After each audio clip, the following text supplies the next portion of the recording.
Could you elaborate on and talk through a client story?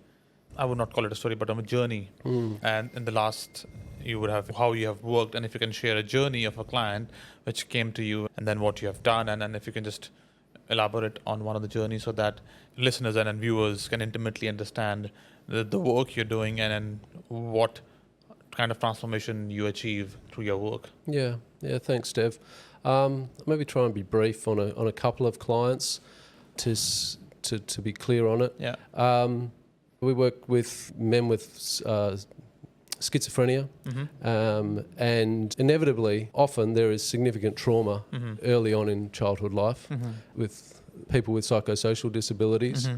And so we are working with somebody who's never successfully been able to work with therapists. They would start things, but it would fall apart. Then we take a slow approach, and I'm thinking of a particular client. We take a slow approach. We take months to build trust, because it's really that trust that they need and feel. And once they feel that trust, it takes quite a long time. And what I've found is that they're quite often, they're very resistant and unable to talk about the trauma and the things that have occurred for them that may be a result of the challenges that they're experiencing. So by taking them out into nature and doing an activity that they connect to, 40-year-old man, we've got to find something that he feels comfortable with and enjoys, and he doesn't feel belittled by it.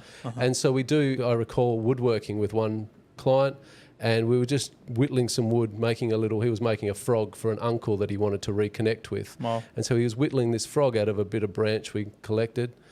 And I'd asked him many times in the past about his mother and his relationship with his mother, and he was unable to express it for months that we were working together. But just this one day, we were whittling this piece of wood, talking about his uncle. I didn't even ask about the mother. And all of a sudden, as he's whittling, it all just starts coming out. It just gives me goosebumps thinking about it. But he just starts letting all of the trauma, all of his experience, all of his history, everything he was holding on to and wouldn't share or release, it just came out like a pile of whittling on the floor. And at the end of that, it was just peaceful and calm. And he had this pile of shavings on the floor. He'd got his story out. And from there, that wasn't all of his solutions. It didn't solve anything. But from there, he was able to open up to further development, further experiences, because he'd started that first part of the process.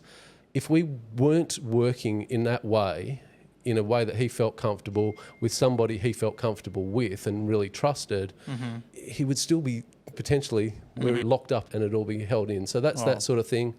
Yeah, sometimes we're working with youth and they are stuck.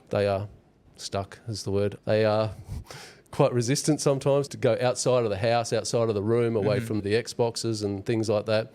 And a big part of our role is just to get these young people out moving. And so we just go out in a way that feels good to them, and it might feel a bit weird at first because it's not on the device, but we are able to take young people out and do activities that are just natural to them. Yeah. And very quickly, their natural tendencies to be young people just come alive, and they running and climbing trees and digging holes. Some of the clients we've worked with have never built a sandcastle, and so we can build a sandcastle or go for a swim or snorkeling, and these are things they've never experienced. And we develop that, and then there's, the benefits of that are in that it gives them courage and strength to do things that might be a little bit hard sometimes. There might be some fear. These practical things in a nature-based setting have a broad range of benefits. Wow. Yeah.